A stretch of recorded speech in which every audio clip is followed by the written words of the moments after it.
باپ وہ عظیم ہستی ہے جس کے پسینے کی ایک بوند کی قیمت بھی اولاد ادا نہیں کر سکتی۔ باپ کی دولت نہیں، سایہ ہی کافی ہوتا ہے۔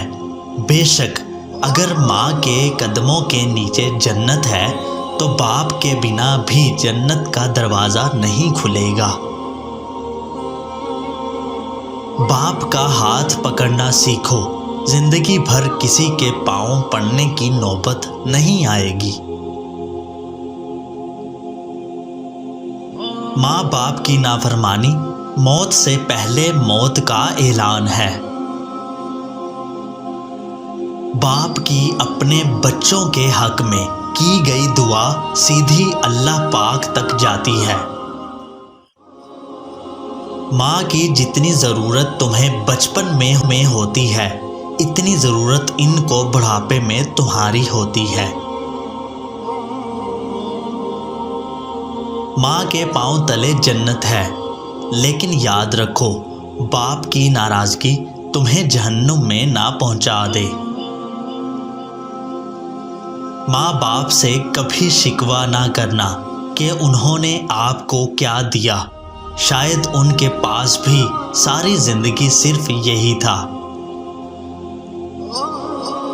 اس دنیا میں آپ کا باپ وہ واحد شخص ہے جو چاہتا ہے کہ آپ اس سے زیادہ کامیاب بنو۔ گھر پہ باپ کی آواز بھی بڑی نعمت ہے۔ دروازے کے باہر باپ کی جوتیوں کا اپنا ہی ایک رعب ہے۔ باپ ایسی کتاب ہے جس پر بہت سے تجربات تحریر ہوتے ہیں جو زندگی گزارنے میں رہنمائی کرتے ہیں، اس لیے اسے اپنے سے کبھی دور مت رکھیں۔ ماں باپ دنیا کی ہر ٹھوکر برداشت کر لیتے ہیں سوائے اولاد کے ہاتھوں لگی ٹھوکر کے۔ چاہے کتنا ہی بوڑھا کیوں نہ ہو، مگر گھر کا سب سے مضبوط ستون باپ ہی ہوتا ہے۔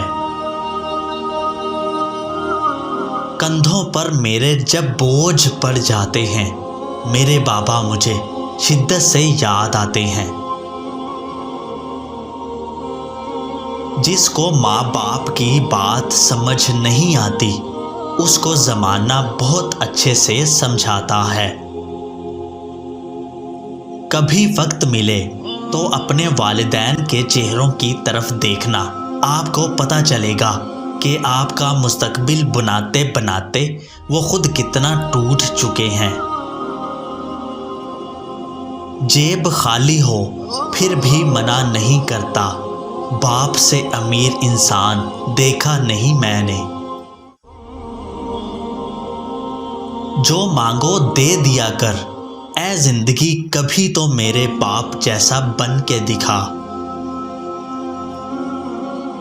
قیامت سے کم نہیں ہوتا وہ دن جس دن ماں باپ میں سے کوئی ایک نہیں ہوتا۔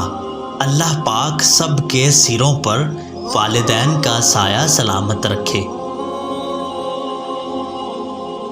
ماں باپ دنیا میں سب سے قیمتی نعمت ہیں۔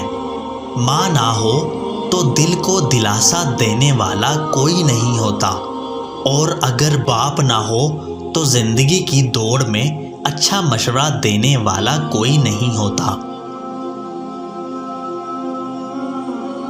کچھ پل کے لیے ساتھ میرے راستہ طے کیا کر، مر جاؤں گا ایک دن چلا جاؤں گا چھوڑ کر، جو بچی ہے زندگی صاحب کچھ لمحے میرے لیے بھی رکھا کر۔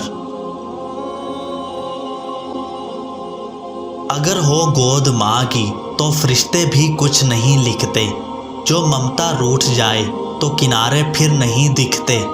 یتیمی ساتھ لاتی ہے زمانے بھر کے دکھ، سنا ہے باپ زندہ ہو تو کانٹے بھی نہیں چبھتے۔ زندگی کی کہانی کا سب سے مشکل کردار باپ کا ہے، اور یہ ذمہ داری کو باپ کے سوا کوئی نہیں نبھا سکتا۔ والد ایک کتاب ہے جس پر تجربات تحریر ہوتے ہیں۔ والد کی سختی برداشت کرو تاکہ باکمال ہو سکو، تاکہ خدا تم کو دنیا میں بلند کرے۔ اپنے باپ کا حکم مانو تاکہ خوشحال ہو سکو۔ کبھی باپ کے آنسو تمہارے دکھ سے نہیں گرے، ورنہ رب تم کو جنت سے گرا دے گا۔ باپ ایک مقدس محافظ بھی ہے جو سارے خاندان کی نگرانی کرتا ہے۔ باپ ایک ذمہ دار ڈرائیور ہوتا ہے جو گھر کی گاڑی کو اپنے خون پسینے سے چلاتا ہے۔ والدین کے چہروں پر محبت سے نظر کرنا بھی اللہ تعالیٰ کی خوشنودی کا موجب ہے۔ جہاں خواب و خیال چھین لیے جاتے ہیں، وہاں اس سے کوئی فرق نہیں پڑتا کہ ہم انسانوں میں رہ رہے ہیں یا جانوروں میں۔ جلا کے پھینک دو ان ڈگریوں کو جو تمہیں والدین سے دور لے جائیں۔ ایک عمر اپنے بیٹوں کو انگلی تھمائی، پھر بوڑھے نے ایک دکان سے لاٹھی خرید لی۔ کہہ رہی ہے مجھے یہ کل کی بہو، آپ میرے میاں کا کھاتے ہیں۔ ایک مدت سے پکارا نہیں ابو کہہ کر، ایک مدت سے ہوا یہ لفظ رخصت گھر سے۔